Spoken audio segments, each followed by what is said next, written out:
Go.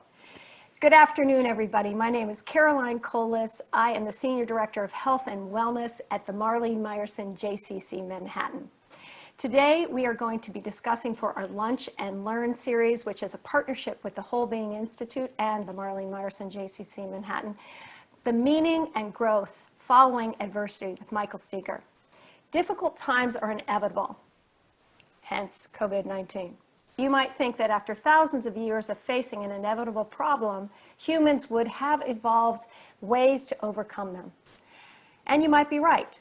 However, most people can point to a time in their lives when they faced intense disruption, stress, loss, trauma, or adversity and came through the other side feeling that they had grown in some vital way.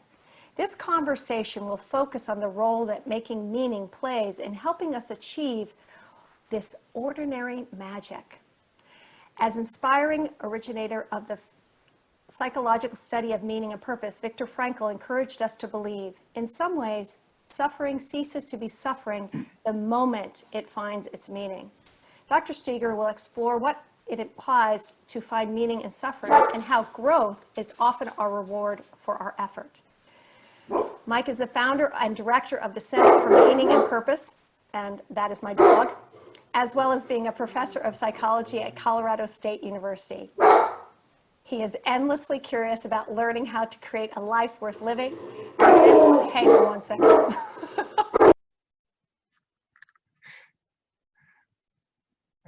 I think the early reviews are in and it's not looking good for me. Let's see. Well, I'll just give you a little preview of what I'm hoping to talk about today. Well, oh, okay. We're going to talk about meaning. Okay.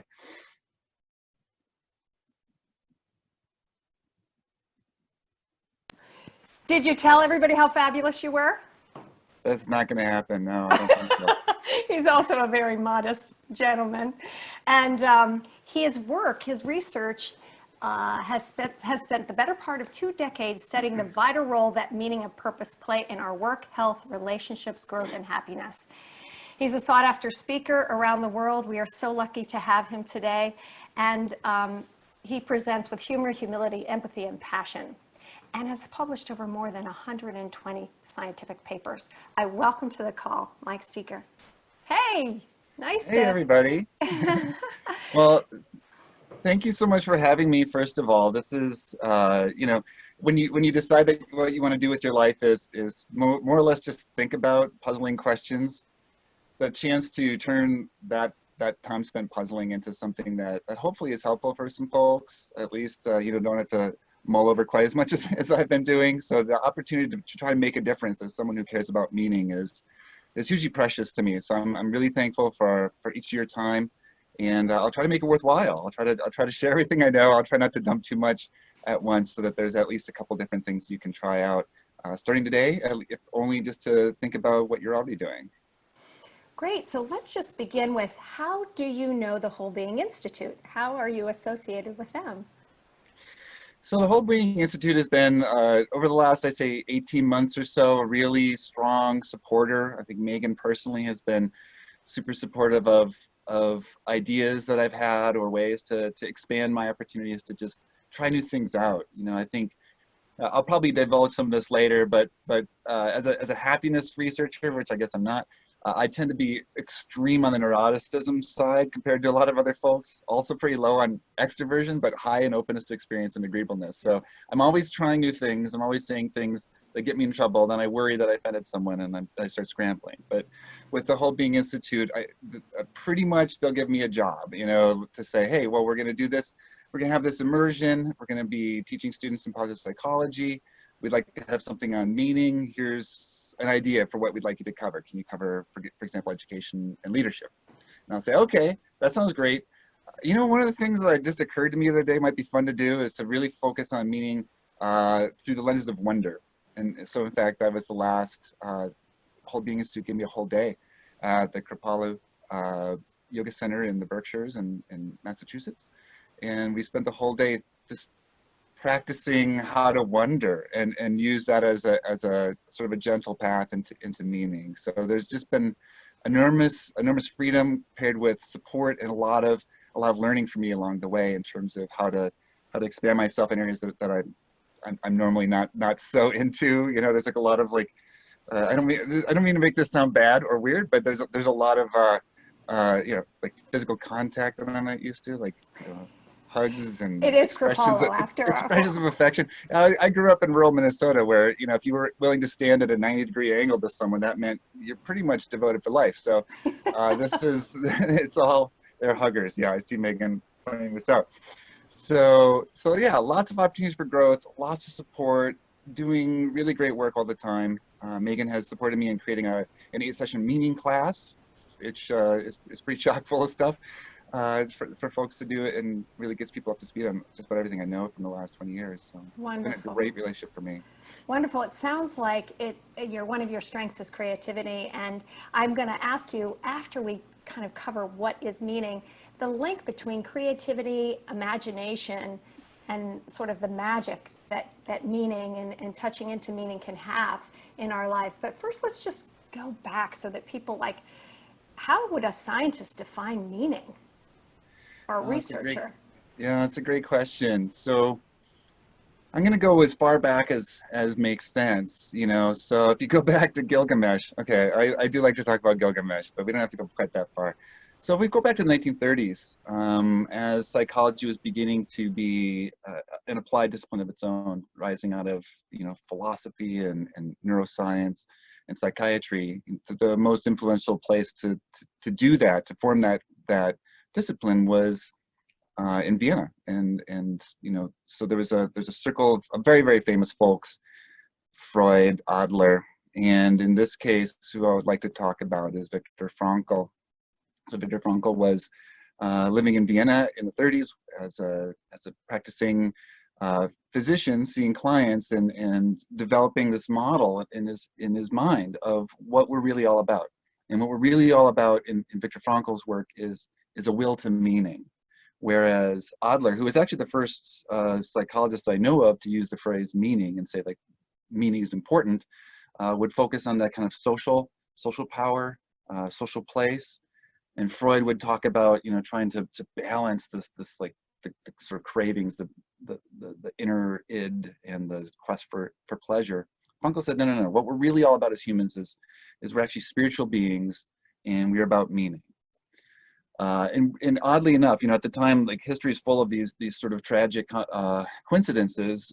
Frankl was very influenced by the writings of Friedrich Nietzsche, as were, of course, really horrible folks that we all know of that were also gaining power in Austria and Germany in the 1930s. So Frankl, Jewish, lost his entire family when they came to took him for the Holocaust. He was imprisoned in 4 different concentration camps, and he went into this thinking, in the words of Nietzsche, "He who has a why can survive any how," which you know is really all about if you have something you're living for, you can live through anything. And then the Nazis come to power, and then the Holocaust occurs, and then he's separated from his family, I mean uncles, children, his wife. So I like to look at my class sometimes and say, does anyone have a tattoo or like something written in, you know, Japanese kanji that you don't really know what it means, but is like your motto in life? Now imagine putting that to the absolute worst test that we've seen, bringing out the worst parts of humanity. And of course, so we have this man who's asked to really put his beliefs to the test in the most horrible way. And in his book, Man's Search for Meaning, the first half is about what he sees in the concentration camps as people, you know, all of whom are treated inhumanely, cruelly, deprived of food, deprived of heat, worked and abused, and sometimes just senselessly killed right on the spot. And some people lived and some people didn't, just from the conditions, right? And Frankl saw that people who had something to live for after all of this, who had turned their suffering or found meaning in suffering somehow, got through it, and that became the foundation of what meaning is all about. So when we contrast meaning in life to something like life satisfaction, positive emotions, gratitude, things like that, for me, like this story, we can't ever forget that the story of meaning in life, the story of what we strive for in humanity it was born and tested in just the worst suffering, right? So taking that inspiration forward into an era in the 2000s where scientific psychology is sort of like the parlance. It was important for me to figure out how can we scientifically test meaning in life just the way that we test all the other things in psychology. We can't actually see most of what we study in psychology, so meaning's not different, right? How do we figure this out?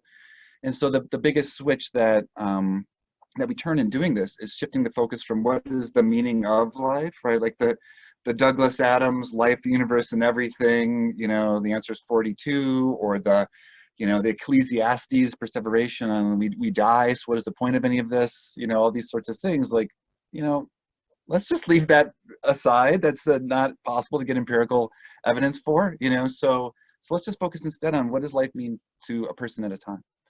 So in that case, every person's life is rich with data.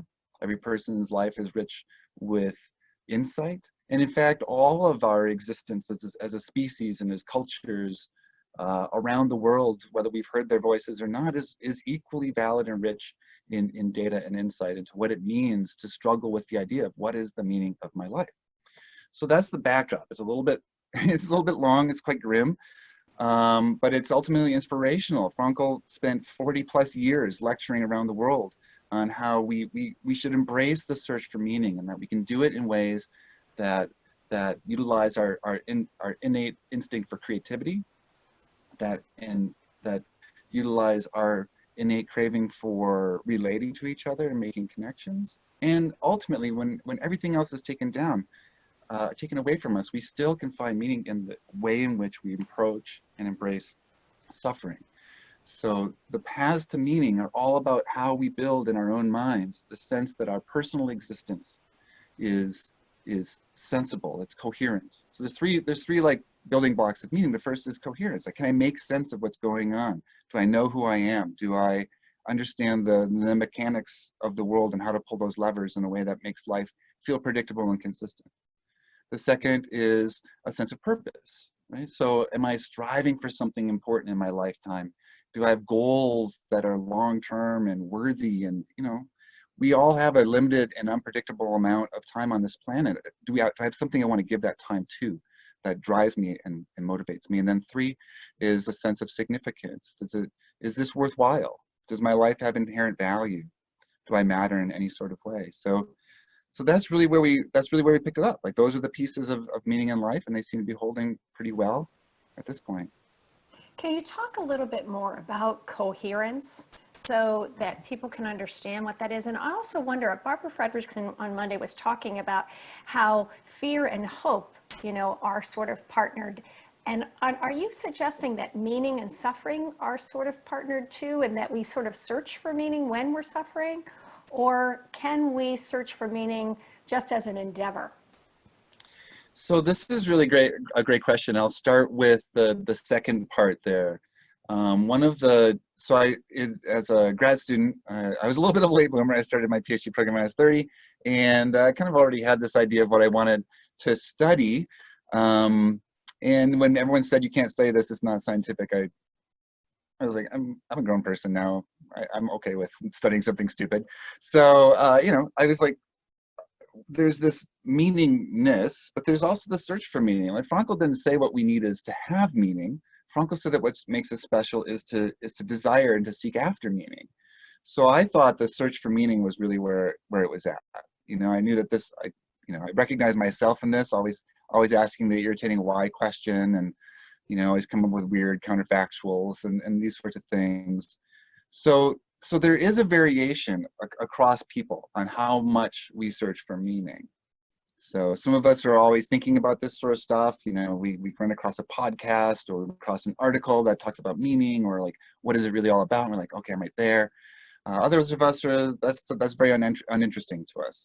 It's not where we groove. We don't groove in questioning everything. Maybe we groove in refining the craft of a particular way of living, right? So this is the answer, this is the path, I'm going to get as good at this as I can. And so there's different ends of that spectrum, and with different consequences. A lot of people who search for meaning, as we'll talk about in a second, are actually pretty miserable and pretty anxious. So if the search for meaning means I haven't found an answer yet, that's really a difficult spot to be in. If the search for meaning means that life is a never-ending quest or a journey, that's actually a pretty good spot to be in. So there's both the search for meaning, our active processing to expand or establish or even augment some sense that my life is meaningful. And there's that sense that life is meaningful as well. And so where suffering can come into play is that, one of the most natural things to wonder when something horrible happens is why? Why me? Or why that person? Why didn't anyone stop it? Why is so-and-so getting away without any consequences from this? Like these sort of like, oh, I can't be okay with what's happening right now. I just can't let myself. I'm just gonna like gnaw away. And that oftentimes, that sensation is often triggered during suffering, right? Because something happened that just blows everything that we thought we knew up. And that's sort of where it links to coherence, right? So coherence is, it's like think of it as our mental model for how everything works. Like if you're going to create like a Sims life or like some online virtual thing, you would have certain rules, and the little cars do this, and the little people go to work, or they eat, and like no one bursts into flames spontaneously, or whatever it is. Like our life has rules, and it has what we're supposed to be doing in order to get from point A to point B. And we forget how much of that stuff we take for granted. I was just trying to think of what it would take for me, just me, who's incompetent of almost everything in the world, to invent a zipper. Like if I had to start from scratch and like cause zippers to exist, like I use them every day. I wouldn't even have any. I get kind of how they work, but like just like, there's a billion of those examples of the little things that we've just sort of like managed to stack one on top of the other to make life predictable and consistent, and help have ourselves successfully navigate that. When everything shuts down, all those rules are gone, right? It feels like, so the earth just jolted 20 feet in a random direction. You're like, wow, I don't really know how did that happen, right? There's no stores open. I can't hug my friends anymore. Whatever it is that we're going through right now, and then it jolts again in 40 feet, right? And then you're okay, all bets are off. The world is upside down now. So that's when we start wondering, like, what is going on? Why can this happen? Does this mean I've been wrong all along? So it really kind of attacks our meaning system, this like master meaning system, this mental model for how the world works when it stops working that way. And then we face all sorts of choices that we can talk about later at that point. Wow. So it sounds like we're kind of at that point with COVID. Yeah, we are, and so for some of us, we're struggling a lot. Some of us, we're really, really suffering on a daily basis, minute to minute, maybe. Other folks, I read an interesting statistic. The billionaires in the world, their wealth has increased 10% since the beginning of the pandemic. That's interesting, right? So they might not be suffering quite as much as the rest of us, but it's different nonetheless. So you asked the question in a sense, like, what is the relationship between suffering and meaning? I think most of the time, for most people, we just rest on what we take to be given. So the existential psychotherapist Irving Yalom talked about the fact that we have givens in life. Like we have to automate some of this stuff, like whether it's zippers or what's going to happen if I turn the light switch, or is the F train coming, whatever it might be, right? So all these sorts of things we automate, and that's really critical, right? That we have that in place. And some of us, like me, are like, well, I still want to know, well, what if, right? I'm always what ifing everything, and is this really what it's all about? Like those sorts of questions. So folks like me, to maybe because we're extra neurotic, or maybe because we're just like super open-minded and curious, we're kind of always in that spot of like, well, is this really a safe assumption to have? But most people seem to be content and actually flourish when they just get to count on things. They get to take things as given. And so when suffering happens, then they're like, well, what do I do now? And so that's, But it strikes me about what you're saying is, and can you clarify, how does growth mindset fit into this? Because if meaning and coherence is kind of designing or deciding for oneself, or even, it's so different in different cultures, what is automated, or what I'm going to live by, or what I stand for, then, a fixed mind, that's kind of a fixed mindset, isn't it? Or is it not? How do you have that and also have a growth mindset? Or are you in essence saying that's what we need at this time? Do you know what I So I mean? don't know if I don't think I can't point to any research that links growth and fixed mindset to a sense of meaning in life. What I can say though is that out, if we go back a couple thousand years to ancient Greece, there's, different than a lot of other ways of thinking about life, this notion of dichotomization really took root, right? So in a sense, this very black and white thinking. So if I was phrased to you like, should we be searching for meaning all the time? In like Western thought, we're treated to keep opposites quite separate. So it's like keys. Like, would you look for your keys if you knew where they were? Like that doesn't make any sense in that mind frame, right? So you can. A lot of people are like, why would I look for meaning if I already have it? I know where it is, so why look for it? A lot of other ways of looking at life, particularly in more collectivistic cultures, they tend to be more dialectical. Which is where everything fits together all at the same time. So my first PhD student was from South Korea, and she had constant conversations about this. Like, can you tell me why search for meaning and experiencing meaning are different again? Like, this is like, in a sense, Western thought 101. You don't look for something you have, but she's like, well, how can you have it if you're not looking for it? Right. So I think that's more of how I orient towards things. That if we don't open up that black box of like, how do I know? How did I come to believe the things I believe? What are the things I believe about myself that help me flourish? What are the things about myself that are harmful to me in the long run? What are the implicit rules I think are in operation in the world at all times? If we never open that box up and get used to those processes, then we find ourselves with no tools when everything gets shaken up for us. So I really do think, like, for me, it makes sense to always be thinking of meaning in life as an open-ended question, as this journey. But I think for everyone, there are going to be times when meaning and purpose become questions where you were used to them being answers. And so I think that's what starts to happen in times like these. Beautiful. And Gilda said in the chat, Carl Jung said that who looks outside dreams, who looks inside awakes. Do you agree that meaning has to be intrinsic? Yeah, I think I would. So, well, so let's talk about what it means to have meaning and why we should care. So if you're someone like me, I think I mentioned this before. I'm pretty neurotic. I think I'm a pretty good complainer. I'm pretty good at that. I could get better. I could get better at complaining. I think sometimes I'm not as creative as I should be about my complaining. But that's sort of me. I don't think very much about happiness. I was reflecting on this, and I think like the whole idea of happiness, I'm just not sure it's for me. Like being jolly is a mysterious and kind of nerve-wracking experience.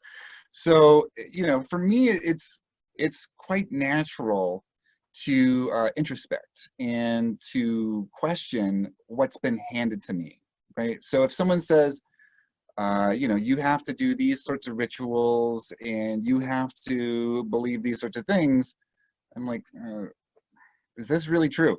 Help me understand how this is true and what is going to happen if that's not true. And, if I'm persuaded, then I try really hard to internalize things. I think the greatest theory within positive psychology is self-determination theory by Richard Ryan and Edward Deci. And in a sense, it's both a psychological needs theory, like we need a few things in order to be happy, but it's also a theory of how motivation occurs. And there's a process that we all go through where things that are just completely external to us, broccoli, they become like internalized. Like we eat broccoli and we learn to enjoy it and feel wonderful about that process. That doesn't mean it's because someone else thought of it, it can't ever become ours. But it has to eventually become ours if it's going to be meaningful. Now we can, in a sense, it's like Wile E. Coyote off the cliff, right? And looks down, falls. Extrinsic meaning is going to function like that.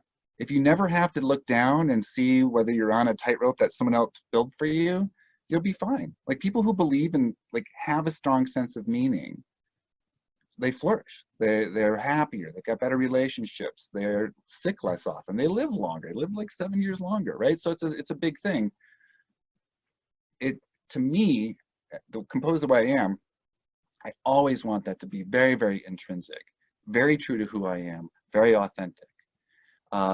When that gets tested, that's the type of enduring meaning that will get us through the suffering. That's the type of meaning that Frankl had, right? That it wasn't like some sloganeering thing. It wasn't a Hallmark card. It wasn't a motto. You know, it wasn't something like that. It wasn't what I've always taught to do. It was like, yeah, I've earned this because I've created it and I've turned it into my own. I see why it works for me. And so that's the process of going in and out, I think, referred to in the phrase by Jung, right? Jung, that we want to take, we want to know what's in us, and we want to bring it out into the world, and then we bring it back in again. We dream, we test, we try, we strive, we fail, we falter. We like, was this actually the thing I want to do? So I think that's another really interesting process of going inside and outside of ourselves. It also sounds like the infinity sign, right? And then that's a way that we connect, right? That we're going to connect the outside with the inside, that we're going to go out, but we're going to resource in. Someone else, Rumi, said, I read an article on shattered illusion theory, which sounds very similar to what you just have spoken about coherence. Yeah, so that's Ronnie Janoff Bullman's work, Shattered Illusions. I think she began her work in the late 70s, early 80s, maybe a little bit later than that. And it is true, like some of the injury that we experience during trauma is the loss and the disruption of what we took as our givens, right? What we really felt was true. So she talked about, we live in assumptive worlds. This is a basic, if you're familiar with Albert Ellis's work, Aaron Beck's work on cognitive therapy, this idea that we have core beliefs, that we have assumptions about the world, we have to operate off that sort of stuff. What Ronnie Janoff Bullman was saying is that this is when it gets hard, is when when that stuff gets crushed. Like, I live my life and it's supposed to be like this. Good things happen to good people. Bad people are punished in the end. If I try hard, I'll feel good about those efforts. People are nice, whatever it is. Like, we all have beliefs, right? And when something happens, someone we trust hurts us, we have a choice. Are we going to say that everything I lived for and believed in up till now was wrong, and I need to rebuild a whole model of how the world works? Or can I figure out a way to work with this event such that it actually fits with the model? And this is where a lot of attention goes. So all this stuff about the pandemic is a time to reconnect with your family, to learn new ways of communication, to figure out all this personal growth stuff, and learn French and every other language that you ever wanted to learn. All that sort of stuff is about the reframing the difficulty so that it fits with what you already wanted to do. And that's a little bit easier of a job than to figure out, oh, everything I ever trusted about the world is wrong. Let's start from scratch and rebuild my assumptive world. So that it's very consistent with the coherence part of meaning, right? When the world is no longer predictable, when the rules stop working, when you put everything into your 401k and then you see it lose 30% in a week, right? So all these sorts of they said if I just follow the rules, everything worked out fine. Even something that doesn't directly affect us immediately can shake us up like that on the cognitive coherence level. So I understand that you have sort of a meaning in life questionnaire. Yeah. Can you talk about that a little bit? It's a little bit like the Cosmo quizzes of the 80s, but it's essentially like a really straightforward, psychometrically sound instrument. And that's for the basis for psychology, at least the way I was trained. The very first step for understanding psychology and how human behavior works is to get data. And we need a good tool to get good data. So the quest there was just to create a short, easy to use meaning in life questionnaire, the MLQ. It assesses presence of meaning. So I feel like my life is full of meaning and purpose, and search for meaning. I am always on the lookout to understand better my meaning in life. I'm constantly searching for meaning, and to get this dynamic, right? Where we have some people who have tons of meaning and aren't searching at all. Like, I've got this figured out, trust me, right? And that's actually most people that we've surveyed over the years fit into that quadrant. Like, everything's like, things are going fine. I don't know if that's true right now. It seems unlikely that everyone feels so secure. Then there's folks, you know, who are maybe like me and some other folks on this call. I mean, you're spending an hour talking about meaning, so you must be somewhere on this, right? Like, high in search for meaning. I want to understand all this better, but you know, life's pretty meaningful already. Then you've got folks high searching for meaning, low meaning. Right? This is the just very, very distressed group. Where is it? I can't, I need it. I need meaning. My life does not make sense to me though. I see no point in being here. I don't know what's going on, but I know I've got the strong need. And then finally, there's people who don't seem to care much one way or the other. So. And what about the folks in that category that, you know, I'm searching for it, but I don't seem to find it? What can help them at this time in your research? Is there anything, any interventions or anything that can help them? Yeah, so this is a problem that Frankl also addressed, and actually John Stuart Mill addressed it, if you call this by the name of happiness as well. Like, you can't actually become happy by trying to become happy, and you can't find meaning by putting all your effort into finding meaning. I mean, if you could, it would have worked already. Let's just say that. So for folks who can become happy or live a meaningful life just by concentrating really hard and thinking about it all the time, it's already happened for them. So what do? In a sense, you have to just abdicate the pressure on that question and get into the important things about living. So when Frankl talked about that we can live a meaningful life, we can find meaning through creating. That's like really about self-expression. So get to know who you are, find ways that express that, and bring something new into the world. In Frankl's view, I don't necessarily share this, but in Frankl's view, there was like a meaning or a purpose, like sort of out there floating in existence for each of us. And so we could try to think our way to it, or we could start expressing ourselves, who we are uniquely and authentically. And where we gain energy from those expressions is a good clue to what we're supposed to do with our lives. Similar with relating, like just start connecting with people. Like, this is actually very current advice for depression, right? I mean, if you're feeling depressed, get out of your own head and start thinking about what the world looks like for another person and how you can engage positively with that. And of course, suffering, right? So what is your attitude towards suffering? I mean, the most fundamental attitude towards suffering that we can take is this has to be worth it, right? It has to be worth it. Whatever is going to be on the other side of it, I'm going to make it worth whatever I'm going through right now. So really, it's like, let's get back to basics about what it is to engage with life in an authentic way. And part of that is going to be the cognitive side, right? Like, who am I? What am I really all about? And how do we find that out? We find that out by trying to express ourselves. We find that out by interacting with other people. The second piece of purpose, like where does my motivation lie? Like, where does the me that needs to move the world and myself somewhere? Like, where does that want to point to? And the only way we can find out is by trying to do stuff and recognizing we'll fail and it'll suck, but we'll keep trying. And that tells us, again, something about ourselves and the path that we can forge in the world around us. And then finally, the significance piece, is my life worthwhile? Do I matter? Do I have ways of contributing? Do I have ways of making a positive impact beyond myself? Can I really step out of my own skin? There's such a tyranny of right here, right now, right me, right? Like the meat puppets we live in, like, want stuff right now, and then, you know, we're just you know, hitched to that sometimes. Like, I want this, and now I want that, and this is flashing at me now, and why does this person I've never heard of who's famous get this and I don't even get anything, right? So to be able to step out of that and say, okay, in the big picture, what's important to me, and how can I just be okay with whether someone ever notices that or not? Like, those are some of the pieces. So the one thing that everyone can do today, if they want to, is this is a little intervention we've used in my research lab, and I use it in most of when I get enough time with folks, is to just assemble for yourself kind of like a meaning scrap album. I call it a meaning safari. This is probably a little bit bold, but essentially I want you to go and take a week, And start today with the first photo. You can just use your phone, or if you've got really cool equipment, you can use your really cool equipment.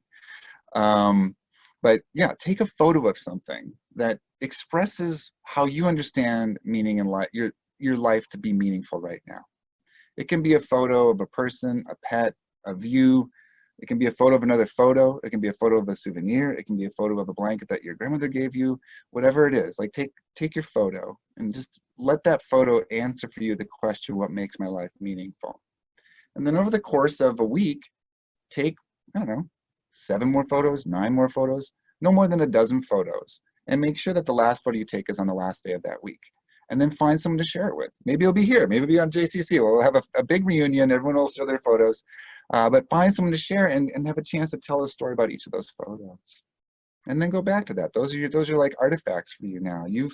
This does 2 things. One, it shows you that in your life there has been meaning, and that there's still threads to that meaning with you right now, even if you can't be with those people, if you can't go to those places. And then 2, you're sort of like endowing those items with the magic of meaning. You're like, next time you see it, you're going to say, oh, that's that meaningful thing now. That's not just the mug, or that's not just the rock. I can't remember where that rock came from. Oh, that rock came from a really important place to me. So you're populating your environment with vibrant reminders of life's meaning as well. And you don't have to think about how the universe came to be and what happens to us when we die, and how much does a soul weigh or whatever. You don't have to think about that stuff. Just take a picture. It sounds almost like you're talking about savoring, like looking at something and savoring that moment, and sort of letting yourself, have that, what you're attracted to, what you're drawn to, and then capturing that, and then taking that in and letting yourself be affected by it.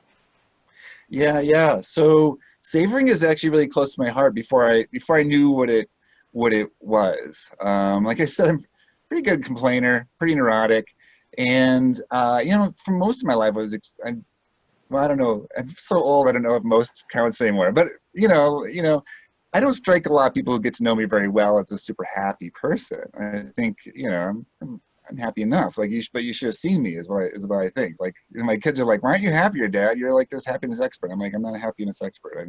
But you should have seen me before, right? So I was just a jerk, and I was a jerk to myself, and jerk to other people, and I just felt like the world was not worth it. Like the whole world, just take it or leave it, right? And I had to open myself up to the possibility that what if that's not true, right? If the world sucks, then I don't have to do anything. Nothing is asked of me. Suffering happens. Well, of course the world sucks. People are mean to me. Of course the world sucks. I don't have to change, right? But once you open yourself to the idea that the world is actually beautiful, that the world has majesty in it, and that there's awe-inspiring events and people and places, suddenly you like have a responsibility both to yourself and to the world around you to open yourself up to that. So there's a vulnerability to savoring, I think, that oftentimes gets overlooked, because a lot of people who talk about it are pretty mentally balanced and pretty healthy and like well functioning, and that hasn't always been me. So it's really close. I really do think that before the word savoring came about, like for me, the thing that led me to whatever degree of happiness that I have has been noticing and appreciating those little moments, those little pieces of beauty. Call it divinity, call it transcendence, whatever it is, the thing that happens that makes you feel like, oh, there's really something out there, isn't there? So that was really important to me. There's not a lot of research linking it to like more meaningful life, but the research is supportive of that. And I'll just throw one last thing out there. I'm going to try to start putting up free. There's a cost, trust me, of sitting through me meandering, but I'm going to put videos up on YouTube about sort of me just musing and trying to process some of the big questions within meaning of life. And the very first 2 I ever filmed, they're not up yet, but I ever filmed, were about savoring. So for me, it really does start there, and I'll have those up, and I'll also have a version of this of the talk that's a little bit more focused on growth, let's say, in the aftermath of adversity. Also, I'll show up on YouTube. So. Oh, great. We have some questions in the chat, but first I'm just curious about the relationship or if you've studied this in relationship to the brain. Sorry, you know, the sort of the basic brain, which is our active brain, and our sort of the feeling brain, and our limbic system, and also our neocortex. It seems to me like even what you were saying before about, oh, my brain decided that the world wasn't worth living, and so then I kind of had an excuse not to really participate in the way fully. But it seems to me that there are people that just go about their business, right? And then there are people that feel intensely, and then there are people that sort of reason and think about it. I know we're all of that, but how does this theory of creating meaning relate to brain science, or is it been studied?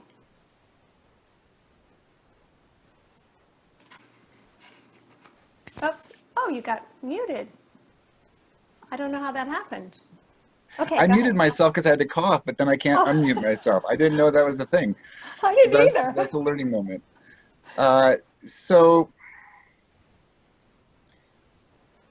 so can you really quickly repeat the questions? I don't go Yeah, off in just, too crazy you know, I think tangents. of Daniel Siegel's work and how he studies the brain and different aspects of the brain and different ways that we sort of function from whether we're more neocortical or whether we're more Yeah. action oriented or whether we're more feeling. And I wondered if that has been studied at all, if the way that your brain operates affects your search for meaning.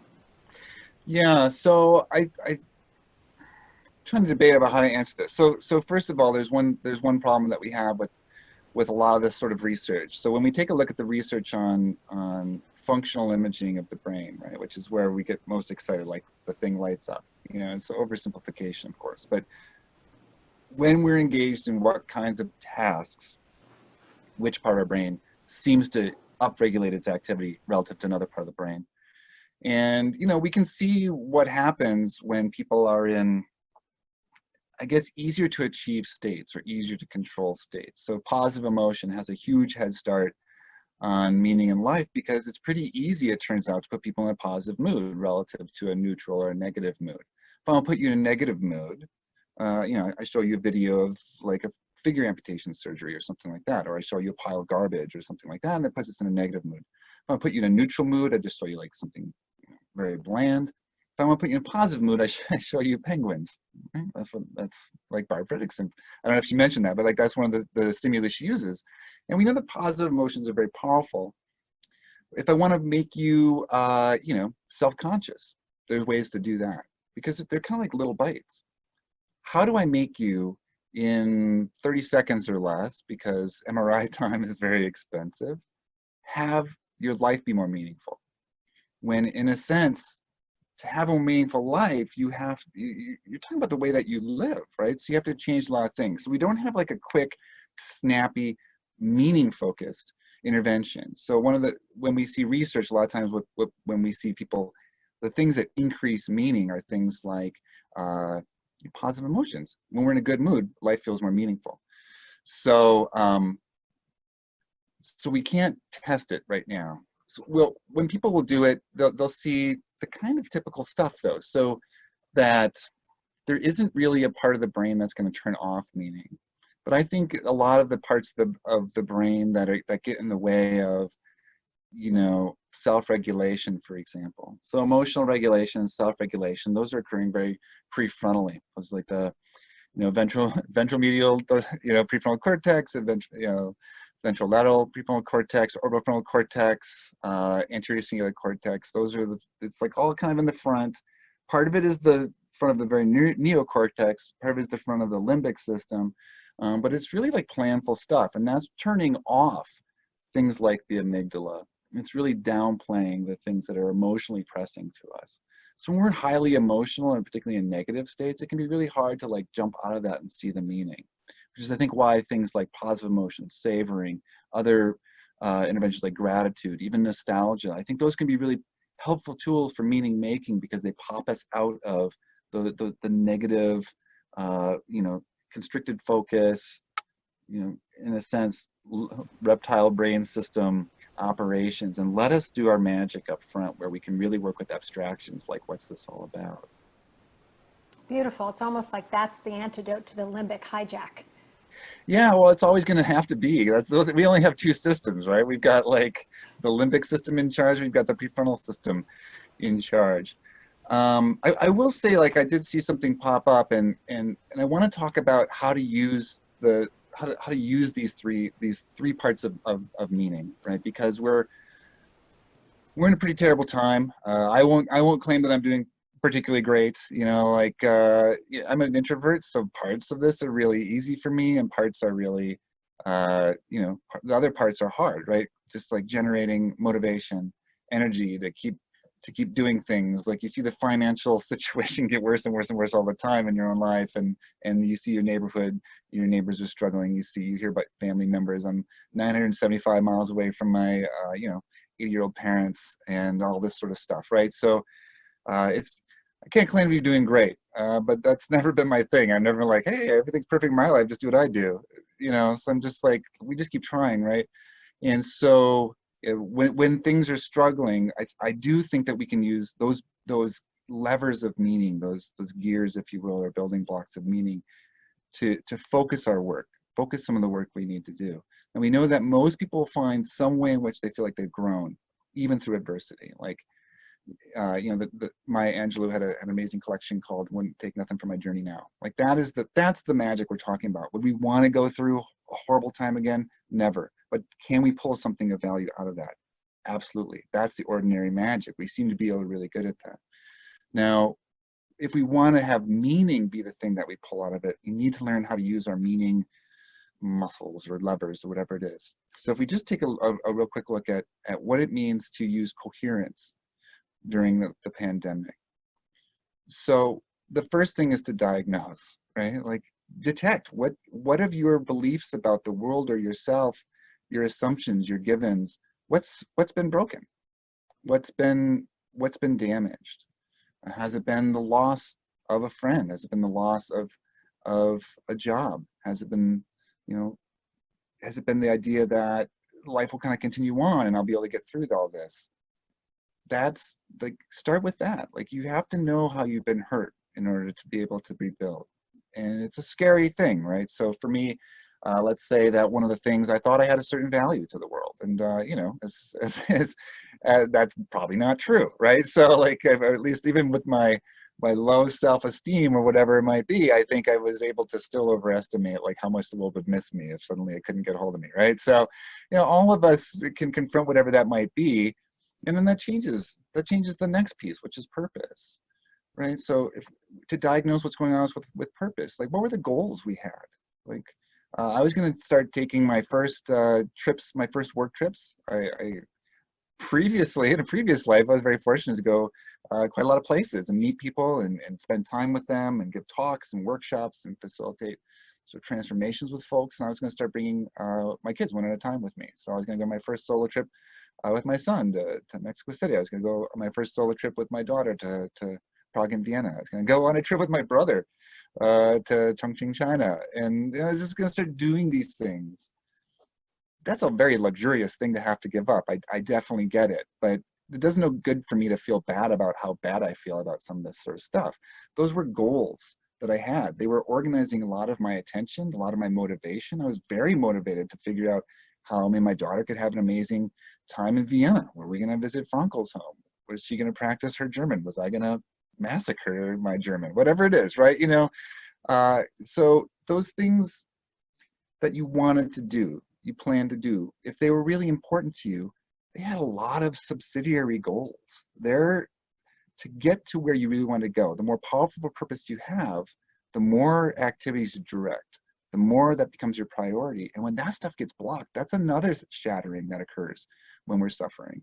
So what goals did you have that all of a sudden everything is sort of like taking a big hammer to? And then finally, the significance. Like in some ways, we might all feel much more small and helpless and powerless, and we might be missing those little random connections, those moments of recognition when we see someone, and even if it's just a neighbor at the mailbox, and they're like, oh my gosh, another person exists and recognizes me. I haven't seen anyone in a million years, right? So like those little moments that just pull us out of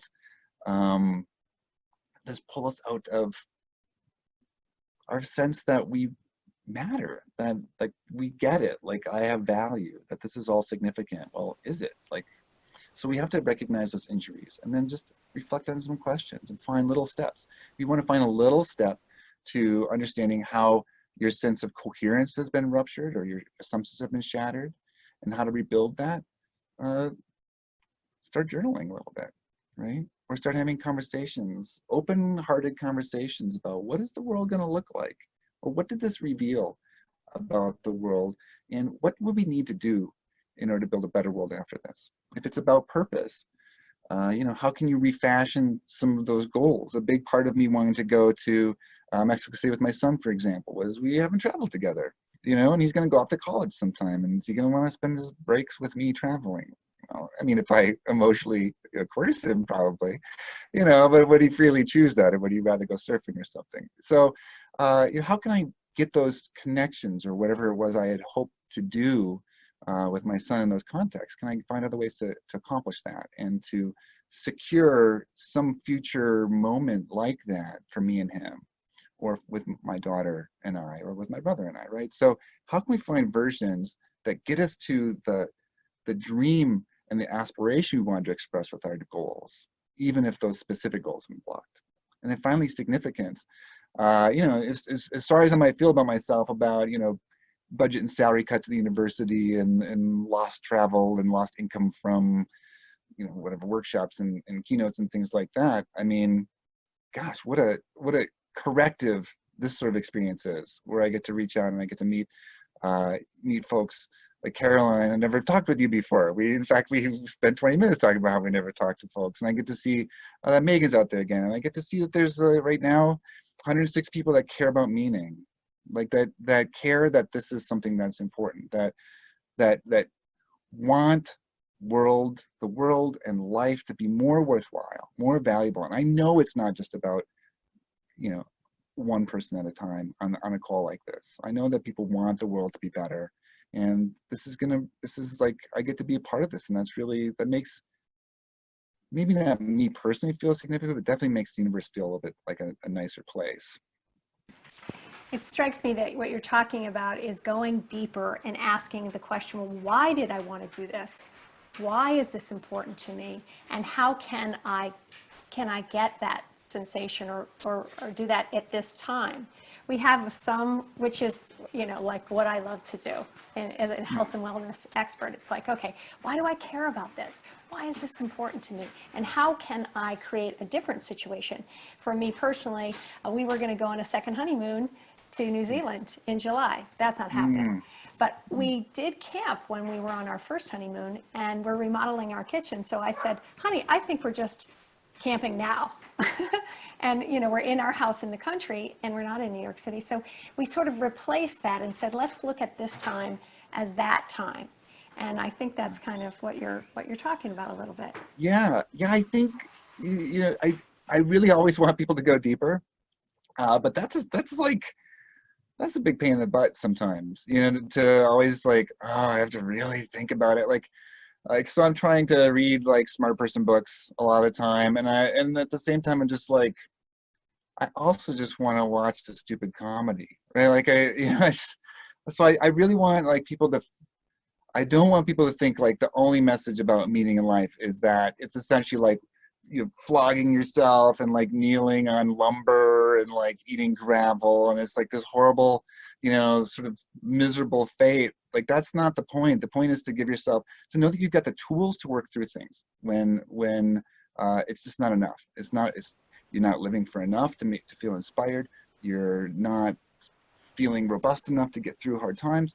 Like I want you to know that there are tools out there that probably are deep inside your brain that you have to start working on, but also then jump out and do something light, do something fun, take a photo,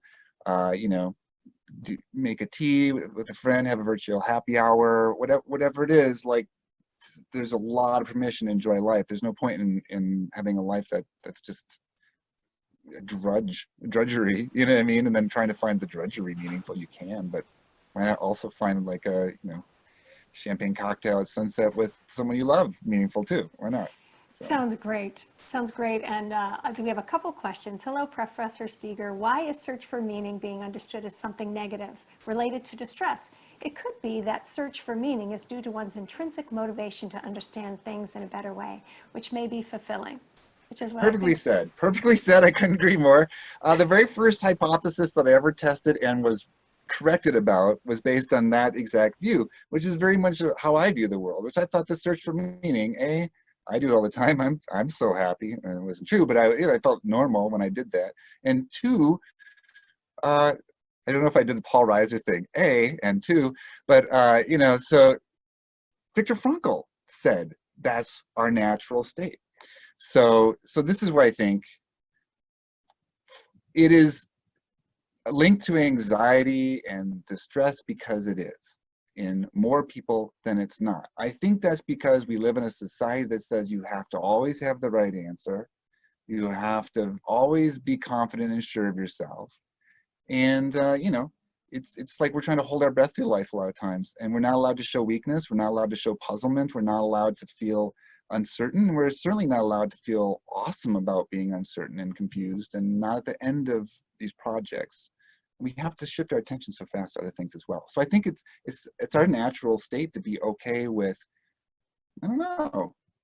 I don't know what happens to souls afterwards, or if they exist, or I don't know, whether my kids are going to come to my own funeral, whatever it might be, right? So like, there's all sorts of unknowns that we should be fine with that. So I'm totally in agreement with the sentiment and the insight behind that question, but the data do not back it up in Western cultures for the most part. Well, I had to unmute myself there. And then, gosh, I just feel like we could talk about this for longer and longer and longer. Thank you. There's several more questions, but is there anything that someone said, can you summarize how we find meaning in the suffering of the pandemic? Yeah. Maybe we can end on that. Yeah. So there's a lot of ways. I will say that when people find something good, when they find growth after adversity, they tend to find three themes. The first theme is a different appreciation of the self. A very common one is, I never knew I was strong enough to get through something like this. So what have you done since the pandemic started that teaches you new lessons about your capacity to give and to grow, even under terrible circumstances? That's one possibility. The second theme is other people, renewed appreciation for other people. One of the biggest gifts we can give to people is to let ourselves be helped.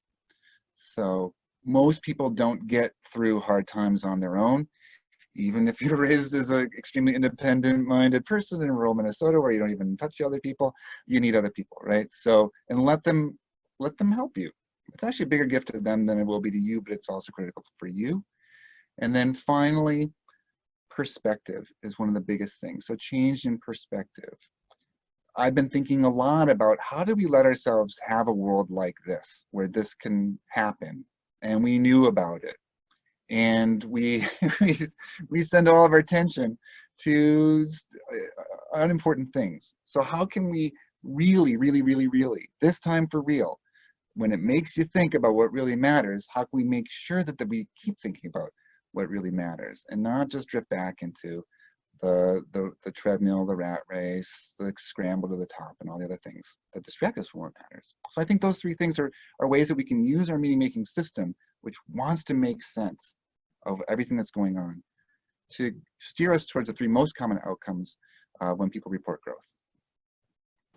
Beautifully stated. Thank you so much for coming on to the call and for giving us your time and your expertise. We're going to continue next week our Lunch and Learn series. Megan McDonough is back on Monday. She's going to be talking about deeply restored, how we're going to understand our brains and how exhausting it can be to be stuck in our thoughts and how to get out of that. So how to deeply rest and be deeply restored. On Tuesday, Rick Prater is going to be talking about human design. He's an industrial designer. He works in New York City, and he's going to apply his human-centered approach to drive innovation and growth to our own human system. And then we will have Hisla Bates, And she's going to talk about creativity on Wednesday and how can we be creative at this time. What is creativity? And then finally, Mega will be back and she'll be moving us with our strengths. She'll have some movements from yoga and Qigong, and we will be doing a bit of strength spotting with our own bodies. Thank you so much, Mike. I do think that we have a date to watch My Dinner with Andre and have an existential conversation. If you're interested in doing that, let us know. I'm going to unmute everybody. And how utterly thanks, everybody. Thank you so much. There. Michael. Good. I haven't thought about that. Thank you. Bye.